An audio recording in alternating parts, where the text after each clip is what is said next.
दोस्तों, मैं सोमाराम प्रजापत एक बार फिर से मेरे YouTube चैनल पर आपका सभी लोगों का हार्दिक स्वागत है।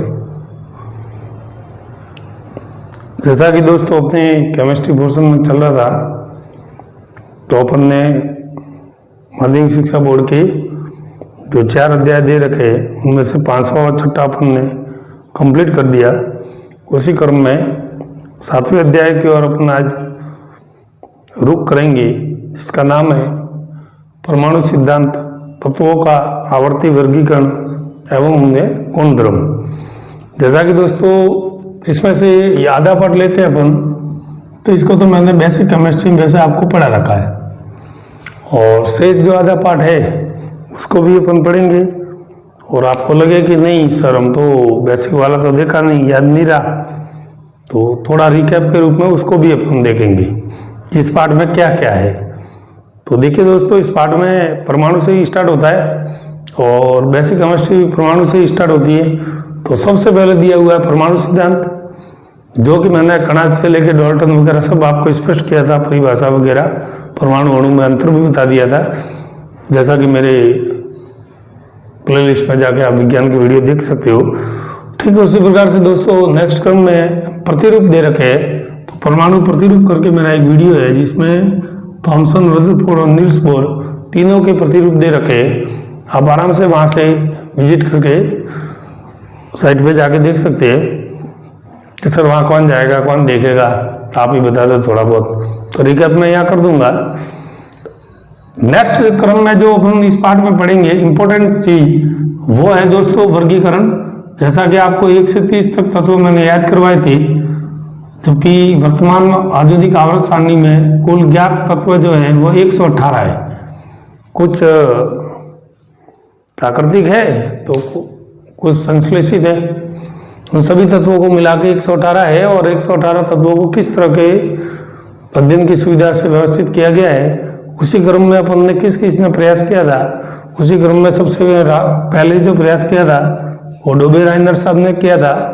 वो उन्होंने अपना अतिरिक्त नियम दिया था। उसके बाद में न्यूलैंड्स का अष्टक सिद्धांत पढ़ेंगे दोस्तों इस पार्ट में। उसके बाद मेंडलीव साहब की आवर्त सारणी देखेंगे, और मेंडलीव साहब की असफलता के बाद जो आधुनिक आवर्त सारणी है जो हेनरी मोइले साहब ने दी थी, उस आधुनिक आवर्त सारणी को भी इसी पार्ट में दोस्तों पढ़ेंगे। तो जैसा कि अपना पहला बिंदु है दोस्तों इस पार्ट में परमाणु। अब परमाणु से आप अच्छी तरह से वाकिफ है, फिर भी मैं आपको एक बार फिर बताना चाहूँगा कि पदार्थ का वह सूक्ष्मतम कण या वह अविभाज्य कण जिसके 2 टुकड़े नहीं किए जा सकते, यानी कि आप इतनी छोटी इकाई होती है परमाणु कि उसको सूक्ष्म दृष्टि से ही देखा जा सकता है। और एक प्रकार से माने तो मैंने निर्जीव पदार्थों की इसकी इकाई भी बताई थी, तो वो होता है दोस्तों परमाणु, इसे एटम भी कहते हैं। और इसके बारे में सबसे पहले बताने वाले थे जो मैंने वैशेषिक दर्शन करके एक ग्रंथ बताया था जो कणाद ऋषि ने लिखा था। वो उन्होंने आज से तकरीबन हजारों वर्ष पहले कणाद साहब ने अपने दर्शन में, जिसका नाम था वैशेषिक दर्शन, इसका भी उल्लेख मैं पहले कर चुका हूँ, आप वहाँ देख सकते हो मेरे वीडियो में। वैशेषिक दर्शन ने इसका वर्णन कर दिया था, लेकिन उस समय प्रमाणिक तथ्य या प्रायोगिकता के अभाव में, प्रैक्टिकल के अभाव में इसको सिद्ध नहीं कर पाए। तो दोस्तों इसी क्रम में 1808-9 में जॉन डाल्टन साहब ने अपना परमाणु सिद्धांत दिया था, जिसमें अपन ने देखा था डाल्टन के साहब ने क्या बताया था कि डाल्टन साहब ने ये बताया था कि परमाणु का कोई स्वतंत्र अस्तित्व तो होता नहीं है, लेकिन जब 2 या 2 से अधिक परमाणु मिलते हैं तो वो एक अणु बनाते हैं, और अगर समान प्रकार के अणु मिलते हैं तो समपरमाणुक अणु बनाते हैं, और अलग अलग प्रकार के परमाणु मिलते हैं तो विषम परमाणुक अणु बनाते हैं। उनके जो गुण वगैरह है उनमें अंतर है, सारा डाल्टन साहब ने स्पष्ट कर दिया था, जिसे भी दोस्तों मैंने आपको ऑलरेडी टीच करा रखा है। आप मेरे वीडियोज में बेसिक केमिस्ट्री में देख सकते हैं। नेक्स्ट क्रम में दोस्तों जब परमाणु निकल के बाहर आया, सिद्धांत दिए गए कि परमाणु भी कोई होता है, एटम होता है, तो एटम होता है तो फिर होता कैसा है।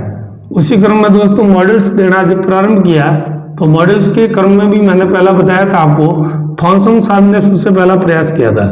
तो थॉमसन साहब का मॉडल भी अपन ने दोस्तों पढ़ रखा है, परमाणु प्रतिरूप करके मेरा एक बेसिक केमिस्ट्री का वीडियो आप दोस्तों आराम से देखना, वहां मैंने एक एक प्रतिरूप को समझा रखा है।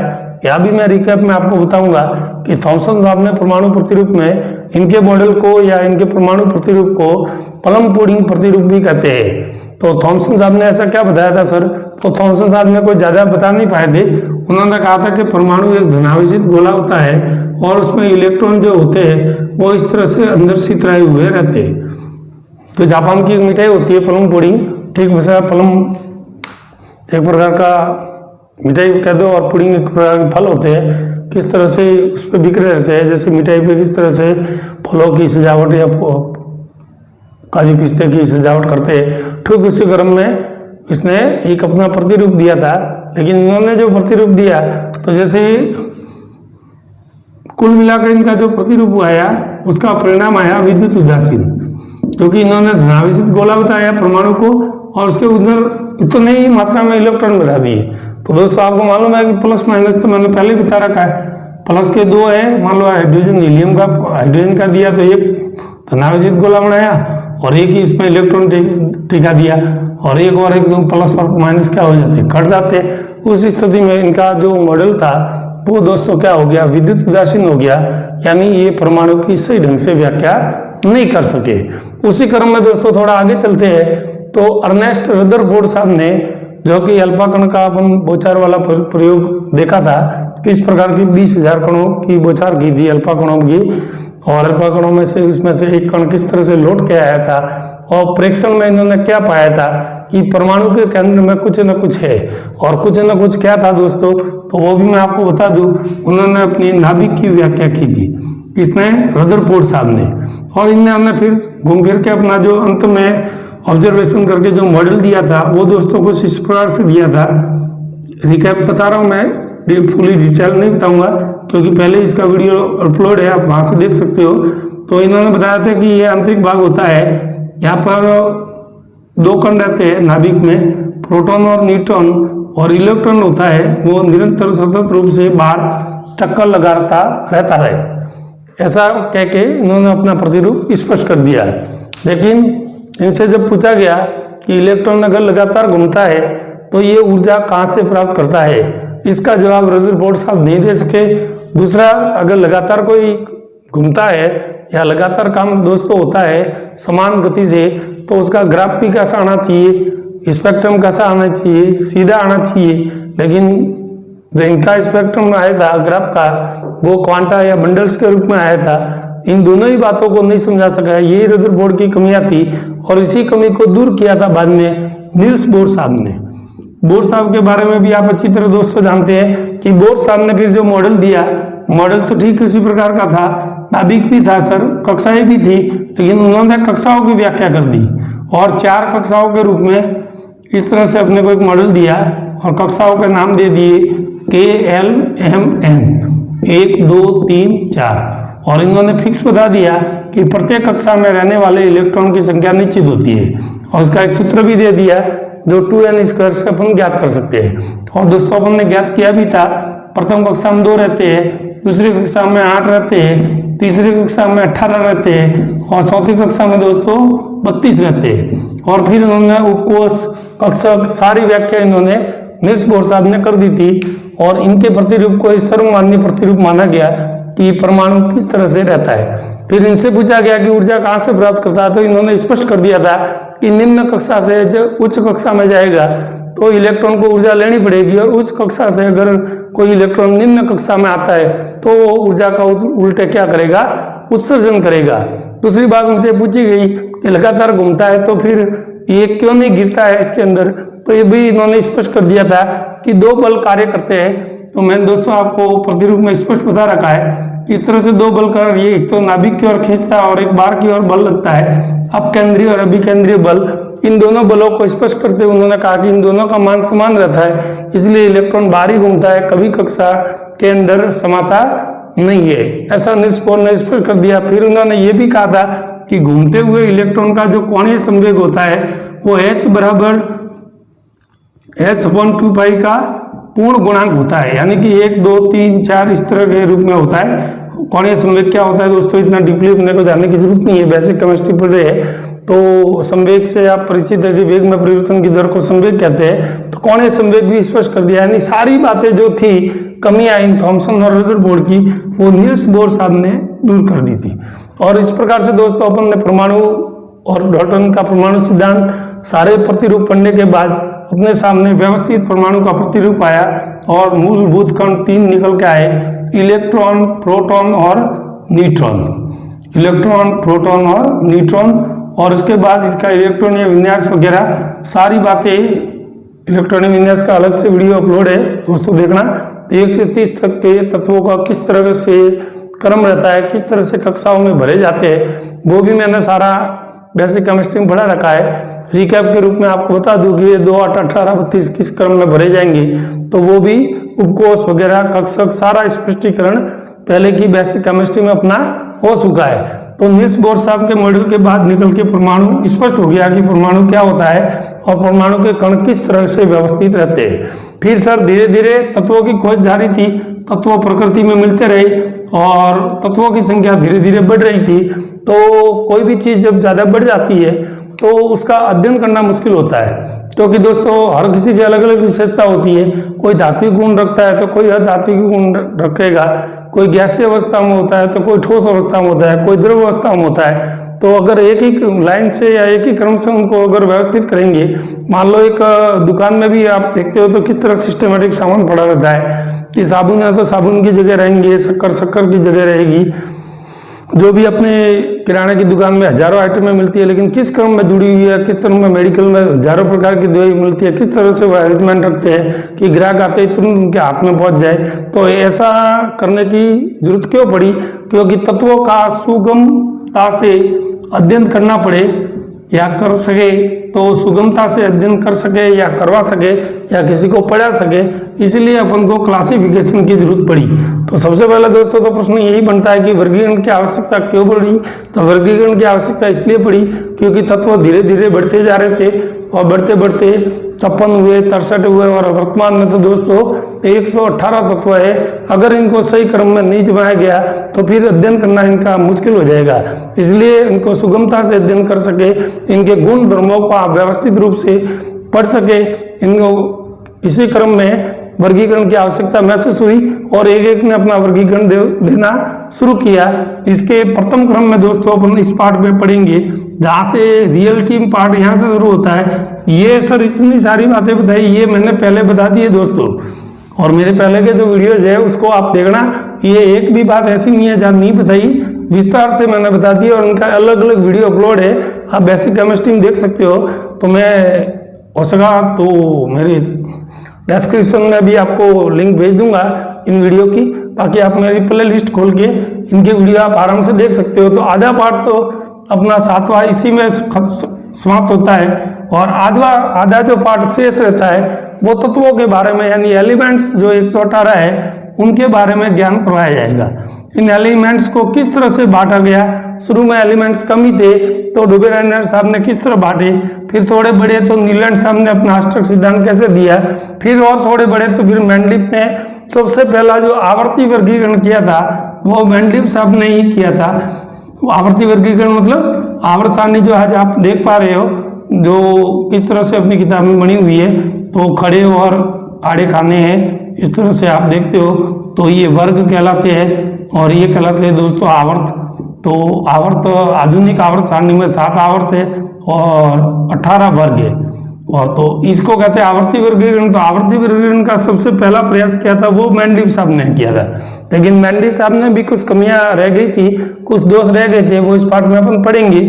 और उसके बाद में इनके दोषों को दूर किया वो हेनरी मोजरे साहब ने 1917 में दूर किया, और आज जो अपन पढ़ते हैं वो आधुनिक आवर्त सारणी के रूप में मोजरे साहब की सारणी पढ़ते हैं, जो इस पार्ट में दोस्तों अपन पढ़ेंगे। तो यहाँ तक अब तक मैंने जो बोला है, तो कहने का मतलब मैंने क्या कहा है, सारगर्भित बातें बताई है कि आधा पार्ट जो है वो आप मेरे दूसरे वीडियोज में प्ले लिस्ट में जाके आप आराम से देख सकते हो, क्योंकि दोस्तों उसी बात को बार बार रिपीट करना अच्छा भी नहीं लगता और वीडियोज भी खूब लंबा हो जाएगा और पार्ट भी वैसे भी लंबा है, क्योंकि अब हम यहाँ से भी शुरू करेंगे तो इनके 4 को पढ़ने के बाद फिर गुणों में आवर्तिता भी पढ़ेंगे कि कैसे क्रम में घटते हैं, कैसे बढ़ते हैं, कौन कौन से गुण हैं, गुण धर्म भी अपन को पढ़ने हैं। तो अपन पाठ जो स्टार्ट करेंगे दोस्तों वो वर्गीकरण यानी तत्वों का आवर्ती वर्गीकरण यहाँ से शुरू करेंगे और पहले क्रम में लेंगे डोबेराइनर के त्रिक। चलिए दोस्तों, सबसे पहले क्रम में अपन वर्गीकरण पढ़ेंगे डोबेराइनर के नियम या डोबेराइनर के त्रिक, ट्रिपलेट्स ऑफ डोबेराइनर। डोबेराइनर साहब ने क्या असर बताया था? डोबेराइनर साहब ने 3 तरीके बना सके थे, ज्यादा तो नहीं बना सके थे, लेकिन 3 तरीकों में उन्होंने बताया क्या? उन्होंने ये बताया, ये 3 तरीके, पहले तो इन तीनों तरीकों को आपको याद करने की मैं एक ट्रिक बता दूं कि आपको ज्यादा याद रखने में सहूलियत रहेगी, क्योंकि बोर्ड भी कई बार ट्रिक पूछ लेता, अपन याद नहीं रख पाते। तो इसको याद कैसे रखना है सर? लीला नाच के कल बाहर आई कैसे बताए? नहीं आया समझ में सर। लीला से LI, नाचने से ना से NA, नाच के कल CL, बार BR, I कैसे CA और से स्टोनशियम और बार बताए से BA। यानी लीला नाच के कल बार आई कैसे बताए, आपको तीनों तरीके दोस्तों याद हो जाएंगे। पहले तो आपको इसको तीनों तरीकों को याद करना है, फिर क्या इन्होंने बताया वो मैं आपको बता रहा हूं। इन्होंने क्या बताया? इन्होंने 3 ही तरीक बना पाए थे, ज्यादा बना नहीं पाए थे, इसलिए असफल हो गए। उनके बाद में न्यूलैंड साहब आएंगे, वो क्या बताएंगे। पहले इनके 3 तरीके याद करने के आप एक बार फिर ट्रिक देख लेंगे। लीला नाच के यानी लिथियम सोडियम पोटेशियम एक तरीक, तो ये क्लोरीन ब्रोमीन आयोडीन का एक तरीक, कल बार आई वो वाला, और कैसे बताया मैं कैल्शियम स्टोनशियम और बेरियम ये वाला। अब सर इसमें बताया क्या है इन्होंने ये बताया था कि 3 तरीक जो बनाए थे 3 तत्वों के, तो उन्होंने कहा कि बीच वाले तत्व का जो मैं तरीक दे रहा हूं, यानी डोबेराइनर साहब कह रहे हैं मैं तरीक दे रहा हूं, तो उसमें जो प्रथम और तृतीय तत्व उसको छोड़ो, द्वितीय तत्व को लो। लिया सर। फिर प्रथम और जो तृतीय है उनके जो परमाणु भार आगे दे रखे हैं, मैंने लिख रखा है परमाणु भार भी, और परमाणु भार वैसे भी देता है कभी अणुभार ज्ञात करना हो तो, और वैसे मैंने बता रखा है कि लगभग सार्वभौमिक नियम यही होता है कि परमाणु भार लगभग उस तत्व का जो क्रमांक है उसका दुगना होता है। जैसे लिथियम 3 पे आता है तो 6 होना चाहिए, 7 होता है, लगभग बराबर ही होते हैं, तो लगभग दुगने ही होते हैं। क्लोरीन जैसे 17 पे आता है 34 होना चाहिए, 35 है। तो आपको कहीं अगर जरूरत पड़ेगी तो बोर्ड अगर अणुभार ज्ञात करने को कहता है तो परमाणु भार हमेशा देता है। लेकिन सर ये उत्तर आता है कि नहीं आता? तो इस क्रम में इनके 3 तरीके अपन याद रखेंगे। इन्होंने कहा कि पहले वह तीसरे तत्व के अगर परमाणु भारों का औसत ज्ञात करे तो वो दूसरे तत्व का परमाणु भार आता है। कैसे सर? समझ में नहीं आया। जैसे पहले वाला तरीका देखेंगे, लिथियम का कितना है सर? 7, और पोटेशियम का कितना है? 39, 7 और 39, और औसत ज्ञात करते हैं तो सर किसका भाग देते हैं? राशियों का योग बटा राशियों की संख्या। 7 और 39 कितने हुए? 46। 46 में 2 का भाग दो दोस्तों, कितना आया? 23। देख लो 23 किसका परमाणु भार है? सोडियम का। ये इन्होंने तरीक दिया था। यानी प्रथम व तृतीय तत्व के जो परमाणु भार है उनका जो औसत है वो दूसरे जो तत्व जो उन्होंने तरीक में दिया है उसका परमाणु भार होगा। और ऐसे केवल ये 3 तरीके बना पाए थे, ज्यादा बना नहीं पाए थे, इसलिए असफल हो गए थे। जैसे इसमें सर बताओ तो 35 प्लस 127 12 3 4 और 2 6 और 162 में 2 का भाग दो दोस्तों, 162 में भाग देंगे 80 के बराबर आता है, लगभग बराबर ही है। ठीक है सर। 40 और 137 137 7 और 2 का भाग दो सर, ये 8 1 से असरा फिर 8 और पॉइंटों में आएगा 88, लगभग 88 के बराबर आ रहा है। यानी इन्होंने बताया कि प्रथम तत्व व तृतीय तत्व, प्रथम तत्व तृतीय तत्व, प्रथम तत्व और तृतीय तत्व, अगर इनके परमाणु भारों का अगर औसत ज्ञात किया जाए तो द्वितीय तत्व जो इन्होंने अपने तरीक में दिया था उसका परमाणु भार आएगा। और ऐसे तरीक इन्होंने कितने बनाए थे सर? 3 ही तरीक बना पाए थे, इससे ज्यादा ये तरीक बना नहीं पाए, इसीलिए असफल हो गए थे। और तरीक याद करने की आपको बहुत अच्छी ट्रिक है दोस्तों, जीवन भर लाइफ टाइम अपनी भूलोगे।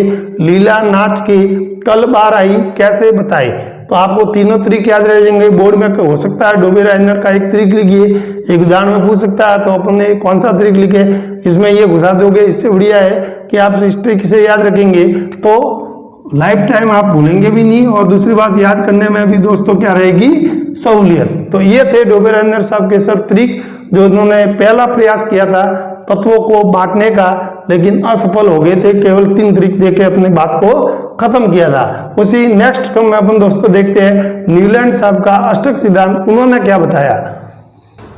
चलिए दोस्तों इसी दूसरे क्रम में अपन बढ़ते हैं, न्यूलैंड साहब ने क्या बताया। जैसे डोबे राइनर साहब को पढ़ा वैसे न्यूलैंड ने भी अपना प्रयास किया। इन्होंने अपना प्रयास किया वो दोस्तों आपको संगीत के सुर याद करने पड़ेंगे। सर साइंस में कहा संगीत घुसा रहे हो आप, लेकिन करें क्या दोस्तों, नियमित दिया संगीत के सुरों पर आधारित। तो संगीत के सुर सर क्या होते हैं आपको मालूम है? संगीत के 7 सुर होते हैं, सारे गामा पादा निशा। ठीक है, कहना क्या चाह रहे हो सर? संगीत के जो सुर है वो 7 होते हैं। तो इन्होंने ये बताया कि जिस प्रकार के संगीत के सुरों की पुनरावृत्ति होती है, 7वां सुर पूरा होने का पुनरावृत्ति के रूप में पुनः ये आता है, ठीक उसी प्रकार से तत्वों में भी इसी प्रकार की पुनरावृत्ति होती है गुण धर्मों की। तो सर समझ में नहीं आया कैसे? जैसे दोस्तों बताता हूं मैं, लिथियम कितने पे आता है? 3 पे। कितने पे आता है दोस्तों? 3 पे। तो लिथियम 3 पे, तो 3 में अगर 8 जोड़ते हैं अपन तो 8 जोड़ते हैं तो सर 11, और 11 पे कौन सा तत्व आएगा दोस्तों? सोडियम। यानी लिथियम और सोडियम के गुण धर्म समान होते हैं, ऐसा इन्होंने नियम दिया। जिस प्रकार संगीत के सुरों की 7 सुरों के बाद पुनरावृत्ति होती है, ठीक उसी प्रकार तत्वों के गुणों में भी आवर्तिता या उनकी समान गुण धर्मिता वापिस प्रकट कब होती है? 8वें तत्व के बाद। यानी कि अब मान लो तीसरा तत्व लिया है तो 11वें तत्व में सेम गुण धर्म दर्शाएंगे। लेकिन दोस्तों ये नियम भी असफल हो गया, क्योंकि कैल्शियम तक ही लागू होता है। यानी ये तत्व जो 20 नंबर पे आता है कैल्शियम, वही तक ये सिद्धांत लागू होता है, उससे आगे ये सिद्धांत लागू होता ही नहीं। इसलिए न्यूलैंड साहब का भी अष्टक सिद्धांत क्या हो गया दोस्तों? फेल हो गया। इसी क्रम में अपन अब नेक्स्ट जो पढ़ने जा रहे हैं वो अब आवर्ती वर्गीकरण देखेंगे, यानी आवर्त सारणी देखेंगे। और 2 आवर्त सारणी है सर, एक मैंडलिप की और एक है अपनी आधुनिक आवर्त सारणी, दोनों को अपन देखेंगे। उससे पहले मैंडलिप साहब ने, यानी परीक्षा में कई बार प्रश्न आता है कि तत्वों के आवर्ती वर्गीकरण का सर्वप्रथम प्रयास किसने किया था, तो कभी भूल के भी डोबे राइनर मत लिखना, आप हमेशा उत्तर लिखेंगे दोस्तों मैंडलिप। क्या लिखेंगे? मैंडलिप साहब, ठीक है ना। तत्वों का वर्गीकरण का प्रथम प्रयास किया किसने किया था? नॉर्मल आ जाए प्रश्न तो आप लिखेंगे डोबे राइनर। लेकिन अगर प्रश्न इस तरह से आए कि तत्वों का आवर्ती वर्गीकरण सर्वप्रथम किसने किया था, यानी वर्ग और आवर्तों में किसने बांटा था, तो फिर मैंडलिप साहब आपका उत्तर रहेगा। इस बात का थोड़ा ध्यान रखना, बोर्ड क्या होता है प्रश्न को थोड़ा चेंज करता है और अपन जल्दबाजी में गलत कर देते हैं। अगर खाली वर्गीकरण पूछे तब तो दोस्तों डोबे राइनर है, और तत्वों का आवर्ती वर्गीकरण सर्वप्रथम किसने किया तो वो फिर है मैंडलिप साहब। तो चलिए दोस्तों नेक्स्ट में देखते हैं मैंडलिप साहब की आवर्त सारणी किस प्रकार की है। आवर्त सारणी देखते रहना आप, साथ में उसके साथ ही उसके गुणधर्म और कमियां भी मैं आपको बता दूंगा।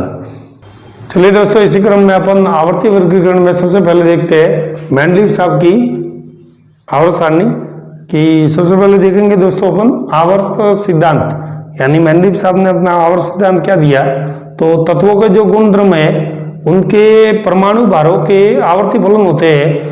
और आधुनिक आवर्त सारणी का जो हेनरी बोजले साहब ने सिद्धांत दिया था वो परमाणु क्रमांकों के आवर्ती फलन दिया था।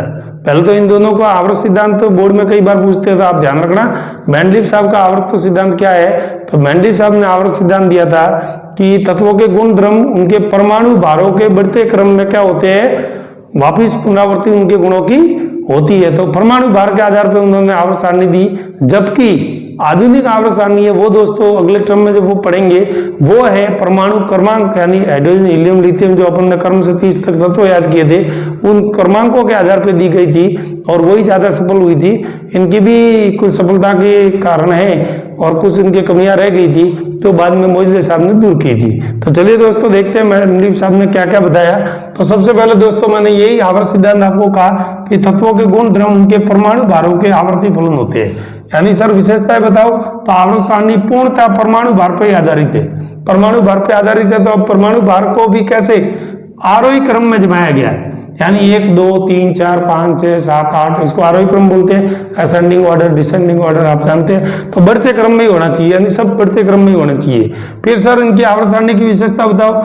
इनके वर्ग 8 थे और आवर्त 6 थे, जबकि आधुनिक में आवर्त कितने हैं सर 7 है और वर्ग कितने 18 है। और मेंडलीव साहब के समय तत्वों की संख्या कम थी इसलिए वर्ग कितने रहे सर 8 और आवर्त कितने याद रखने आपको 6। कभी पूछ लिया कि मेंडलीव के अनुसार वर्ग कितने थे तो 8 और आवर्त 6, जबकि आधुनिक में आवर्त 7 और वर्ग है दोस्तों 18। और फिर इन्होंने एक और इनकी विशेषता है कि वर्गों को भी वापस इन्होंने उप वर्गों में यानी ए और बी में बांटा था। जैसा कि आप आवर्त सारणी में देख पा रहे हैं उन्होंने वर्गों को भी क्या बांट दिया था, ए और बी उप वर्गों में। और एक इनकी खासियत रही थी कि उन्होंने शून्य वर्ग को पहले से अलग बना दिया था। यानी जो शून्य वर्ग कौन सा सर, जो आधुनिक आवर्त सारणी में 18वां वर्ग मैंने बेसिक में बताया था, जो अष्टक नियम में आपको बताया था उस समय की सब अक्रिय गैसें उसमें रहती है, उसको शून्य वर्ग कहते हैं या 18वां वर्ग कहते हो आधुनिक आवर्त सारणी का। वो ये उन्होंने पहले से ही बना दिया था, लेकिन उनको मालूम नहीं था कि इनमें शून्य वर्ग में कौन सी तो हो। ये भी इनकी एक बड़ी विशेषता कहलाएगी कि इन्होंने शून्य वर्ग के लिए पहले से कल्पना कर ली थी और इन्होंने अलग से एक शून्य वर्ग बना दिया था ताकि इनमें जो अक्रिय गैसें आएगी उनको रखा जाएगा। फिर इन तत्वों को हाइड्रोजन और ऑक्सीजन की क्रियाशीलता के अनुपात को भी ध्यान में रखा और उसके अनुसार व्यवस्थित किया कि कौन सा तत्व हाइड्रोजन से ऑक्सीजन से किस अनुपात में क्रिया करता है, उसके आधार पर इन्होंने अरेंज किया। साथ में परमाणु भार का भी इन्होंने ध्यान रखा। लेकिन दोस्तों इनकी कुछ कमियां रह गई, उन कमियों को देखेंगे कि एक तो हाइड्रोजन की स्थिति स्पष्ट नहीं थी। और मैं दोस्तों बता दूं कि हाइड्रोजन को वैसे भी आवर्त तत्वों की संज्ञा दी गई है। बड़ी क्लास में आप केमिस्ट्री पढ़ेंगे तो इसे आवर्त तत्वों की श्रेणी दी गई है कि कई गुण द्रव्यों में सेट होता ही नहीं है। और मोइले साहब को भी इसने खूब परेशान किया या अपने केमिस्ट्री को भी परेशान कर रखा था, इसलिए इसको नंबर 1 पे बिठाया और कहानी खत्म कर दी। इसको नंबर 1 पे ही रखने का कारण भी ये दोस्तों कि इसको कई बार कंपटीशन में भी पूछते हैं कि हाइड्रोजन को आवर्त तत्व की संख्या किसको दी गई है, तो हाइड्रोजन को दी गई है। तो हाइड्रोजन की स्थिति एक तो इन्होंने स्पष्ट नहीं कर सके बेचारे, कौन, मेंडलीव साहब। और एक समस्थानिकों को स्थान नहीं दे पाए। जैसे हाइड्रोजन के 3 समस्थानिक होते हैं, प्रोटियम, ड्यूटेरियम वगैरह, तो समस्थानिकों के लिए इन्होंने कोई स्थान छोड़े नहीं। कुछ स्थानों पे इन्होंने परमाणु भार के आरोही क्रम का ध्यान नहीं रखा, ये इनकी बहुत बड़ी गलती होगी। और जैसे टेलुरियम और आयोडीन को देखें तो टेलुरियम में कम होता है और आयोडीन का ज्यादा होता है, लेकिन उन्होंने क्या कर दिया, टेलुरियम को आयोडीन से पहले रख दिया। टेलुरियम को आयोडीन से पहले रख दिया, जबकि आयोडीन का कितना होता है दोस्तों, लगभग 129 पॉइंट समथिंग परमाणु भार होता है और टेलुरियम का होता है 126 पॉइंट। तो ये इससे पहले आना चाहिए कि ये इससे पहले, ये आप ही देख लो, क्योंकि ये खुद ही कह रहे हैं कि परमाणु भार के आरोही क्रम में, जबकि यहाँ परमाणु भार के आरोही क्रम की पालना इन्होंने नहीं की। और एक इनकी गलती ये रह गई कि कुछ समान गुण धर्म वाले तत्व दोस्तों जो थे उनको तो कर दिया, अलग अलग वर्गों में बांट दिया, और जो असमान गुण धर्म वाले थे उनको इन्होंने एक साथ रख दिया, जो कि इनकी बहुत बड़ी कमी थी। इसलिए मेंडलीव साहब की जो आवर्त सारणी थी वो भी असफल हो गई।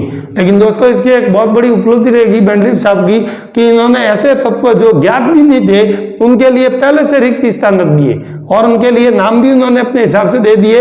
एका बोरॉन, एका एल्यूमिनियम, एका सिलिकॉन, कोई इनकी खोज नहीं हुई थी। और बाद में इनकी खोज हुई तो किस रूप में हुई, स्कैंडियम और गैलियम और जर्मेनियम के रूप में, जो बाद में खोज हुई। लेकिन इनको पता था कि भविष्य में कभी खोज होगी, तो उनके लिए भी, उनको तत्व ज्ञात नहीं होते हुए भी उनके लिए खाली जगह छोड़ी कि ये आएंगे तो इस जगह बैठ जाएंगे, और वास्तव में उस जगह वो सेट भी हुए।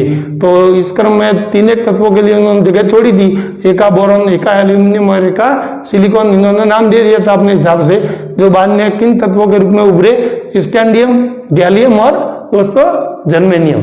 तो ये थी दोस्तों मेंडलीव की आवर्त सारणी। ऐसा नहीं कि इसको बोर्ड में नहीं पूछा जाता, बोर्ड में इसका प्रश्न बाकायदा पूछा जाता है। आवर्त सिद्धांत तो इंपॉर्टेंट है ही, साथ में कभी मेंडलीव साहब की पूछ लेते हैं कि 2 विशेषता और 2 कमियां बताइए। तो ऐसा नहीं है कि ये असफल हुए तो ये परीक्षा के लिए ज्यादा इंपॉर्टेंट नहीं है। आधुनिक तो अपन पढ़ेंगे दोस्तों इसके अगले टर्म में, लेकिन इस को भी नकारना नहीं है और इसको भी आपको आराम से याद करना है। 2-4 कमियां और 2-4 इसकी विशेषता है। तो नेक्स्ट में दोस्तों अपन देखते हैं आधुनिक आवर्त सारणी।